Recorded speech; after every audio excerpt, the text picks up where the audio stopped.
Hey folks, this is Tron Games and welcome to Total War Warhammer 3. Today we're going to do a getting started guide for Wulfrik the Wanderer, which is a Norscan faction.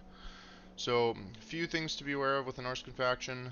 There is a couple of important campaign mechanics. The first is called the Allegiance to the Gods, and so you have the Hound's Gaze, the Eagle, you've got the Crow, and you've got the Serpent, and each of them gives different bonuses. Um, so you can get reduced upkeep from the Serpent. You can get casualty replenishment rate from the Crow. You'll notice that the income from ports is the same actually for all four of these. And you can get research rate from the Eagle, and you can get weapon strength and kind of experience from the Hound. You also get winds of magic from the Eagle too. So as you build up, there's three different levels of these. Level one gives you a certain bonus. Level two gives you an additional bonus. Level three gives you the full bonus, and you get to recruit a specific champion. So, in terms of the Norscan factions, there's a couple of important kind of campaign mechanics to be aware of with them, and we'll illustrate the very first one here in this first battle. So I'm going to fight with Wulfrik. It's pure victory. If you fight this manually, you'll do better, but we'll just auto-resolve for now. And we've got, take some money off the bat. So this is the first major campaign mechanic for Norsca. Basically, if you defeat a enemy faction leader that's also Norscan, you can form a confederation with them. So you can either execute the enemy warlord, you can release them and improve your chances of confederating nicely, or you can just confederate with them. So I'm going to confederate them. I'm going to take this settlement immediately, and now we've kind of done a couple of things right away with this faction.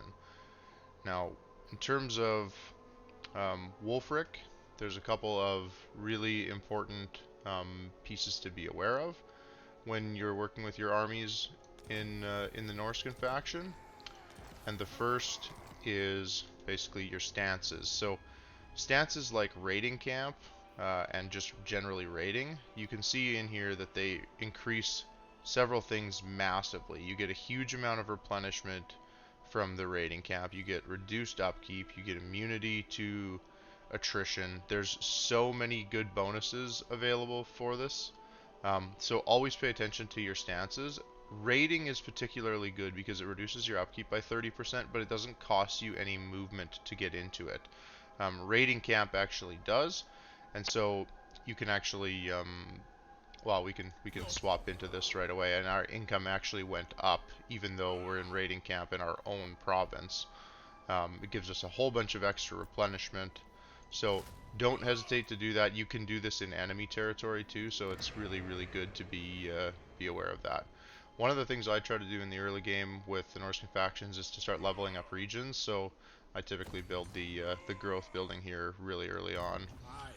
In terms of Wulfrik, and we'll illustrate this just in a second. So in terms of Wulfrik, we're going to get this Root Marcher right away. We want to go for this Norse Resilience really early, but you're going to see something really interesting here. So because you start with kind of a Shaman Sorcerer, a lot of people will go right here right away, but they actually have a couple of really good things in their tree. So you can increase income from buildings early on, which is a really good thing, but this is super good in the early game. So I'm going to select this actually, and this is minus 10%, and then I'm going to go back to this. So this building cost me a little bit extra, so now I've just made it just a little bit cheaper. So in the early game, making sure you select that Twisted Architecture trait for your hero is really good.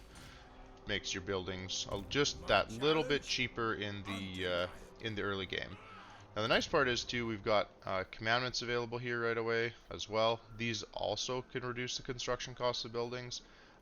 In the early game, I typically go with this just for the increased growth because we want to grow this region as quickly as possible. Now, there is a function in the Norscan tree that's called the Monstrous Arcanum, and you can use this to track down specific kind of units or The monstrous arcanum houses a collection of We the might. basically, like, you have to research some tech to get access to this. I actually don't recommend bothering with this in the early game. It's not particularly good because you have to go a decent distance usually to get them. So what I tend to do is I almost always go for corpulent sails at the beginning of a Norscan campaign. That extra movement speed or movement range is really quite good in the early game. So here, let's have a look at the victory conditions. So, your short campaign is just to hit level 2 allegiance with any god. You build allegiance to these by actually raising settlements, and we'll go and demonstrate that in a couple of turns. And then your long campaign is to get to level 3 allegiance. So, there's not any specific factions you have to go after. With Norsca, you can kind of go after whoever you want. But it is imperative that you focus on building up your allegiance with those gods. It doesn't take that long, honestly, to do that, but it is an important function to be aware of in the early game. Now, we'll just take a look here at factions. There's only a few factions that we know right around us, and most of them are quite weak. Unfortunately, we are also quite weak. You can see our strength rank is only 203. But the faction that you tend to want to go after right away are these guys, the Nagelfarlings, because you're actually starting a war with them. So I tend to head for Grayling Moot pretty quickly in this. Now we'll advance turn here and we'll just talk about tactics with the Norscan faction. When you're fighting other races, it's kind of like any other faction in Total War. You conquer their settlements, you raise their settlements, you defeat their armies. It's fine. Um, when you fight other Norscan factions, what you want to do is you want to try to target their faction leaders, because there's really no reason for you to grind a Norscan faction down by taking out their settlements when you can confederate them completely just simply by defeating their faction leader. So baiting out their faction leaders is really good. If you can get them to come after you, that's really good. If you can isolate them when they're away from a settlement, that's really good. Um, yeah, it's just really good to try to do that. So we're gonna bring Wulfrik over this direction because we want to go after Grayling Moot, and we can't really get any extra stance, so we might as well sit in this. It gives us at least decreased upkeep, and we'll add a few more.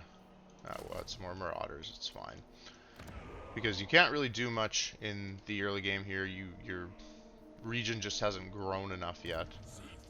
So we're gonna just continue focusing on building up Wulfrik, and we can get that Norse resilience trait right away.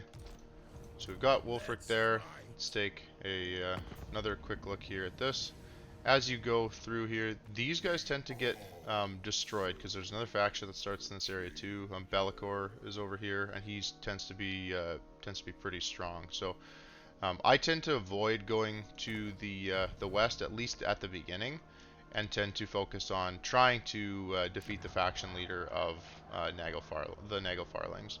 Because if we can do that, we actually absorb like this whole section in the middle. So it's one of the interesting things about the Norscan faction is that it's not really worth it to focus on trying to expand your territory in the early game by directly conquering settlements. It's fine to raise them. You'll need to do that to build your allegiance to the gods anyways. But what you're trying to do is target their faction leaders. If you can kill or beat their faction leaders in battle, um, it's very, very, very good because you can just straight up absorb all of their territory instantly. I know in Throg's campaign, the other Norscan lord, you often get to 3 settlements on turn 1, simply because you're immediately absorbing a lot of that territory. Now there's a couple options that you have in this turn. We do want to keep working our way this way, but we have 2 options. One, we can go into this territory with the army we have, and that's what I'm going to do. The other is to go right up to the edge and train some additional units. I'm going to go right into their territory because I want to be able to see what's going on over here, and you can see there's no army there, but I can swap into raiding stance, get a little bit of extra money, but most importantly reduce my upkeep by 30% for this whole army. So just by going into that single stance, you know, I generate an additional almost 800 income by doing that. Very, very important to utilize your raiding stance and your raiding camp stance. They're just so good for making sure that you make lots of money. In terms of Wulfrik as an actual lord, he just has a kind of increased reinforcement range, and his whole army causes fear. So they're not particularly great traits for Wulfrik, but the faction gift is that you get, or the faction effect is that you get reduced upkeep for marauders, and mammoths become really good in the late game, but it takes quite a while to get them. So you know, eventually you want to throw more mammoths in there. It's really important that you don't lose your mammoth in the early game, because they're just extremely powerful. And I mean, this is just a feral mammoth. It's not even one of the good ones that you get from you know, upgrading all the way and getting the war mammoth. So these ones are better than the feral ones. So we'll go ahead one more turn here, just because I want to illustrate what happens when you attack a settlement. But overall, Wulfrik's campaign, actually both Norscan campaigns, if you play Throg, are fairly slow starts.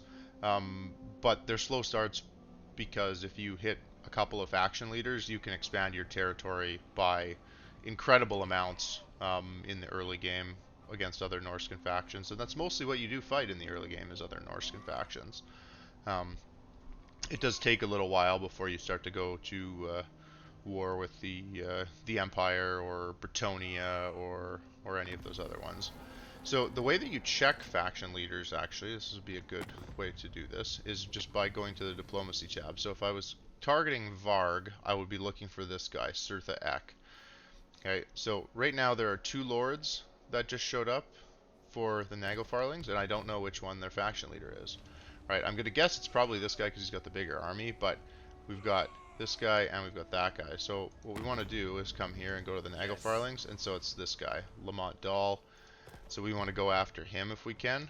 We're not going to worry about it. We're just going to go directly here first, because we can basically attack this settlement, make a little bit of money, and then we're going to be able to actually either occupy, sack, which are normal things, or you can start to work your way towards allegiance to the gods. So I tend to go for the crow for the increased replenishment, or for the serpent for the reduced upkeep.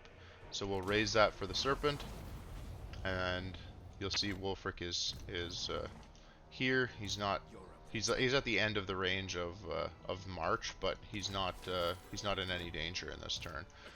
So the one thing you can't forget here is, and often new players will do this, is Wulfrik's army is here. You can't move them. You can't do anything with them. But if you notice, their income is only 1,052. He's in the regular stance. You can swap to raiding stance instantly, and you just made 700 extra per turn. So it's very important to do that, and it's fine to reduce these settlements to ashes. It's not a big deal, especially in the early game. Now you can come back here and you can start to build this up. I tend to, once I get the twisted architecture, I tend not to worry about it too much. Now we've also got access to corpulent sales. This is a really good early game tech to go after. And yeah, basically you're gonna want to go after these guys next. He usually comes this direction, so you can sometimes catch him in an ambush. But that's about all I've got for this one. If you like the content, feel free to leave a comment, like the video, and subscribe to the channel for more in the future. Thanks for watching.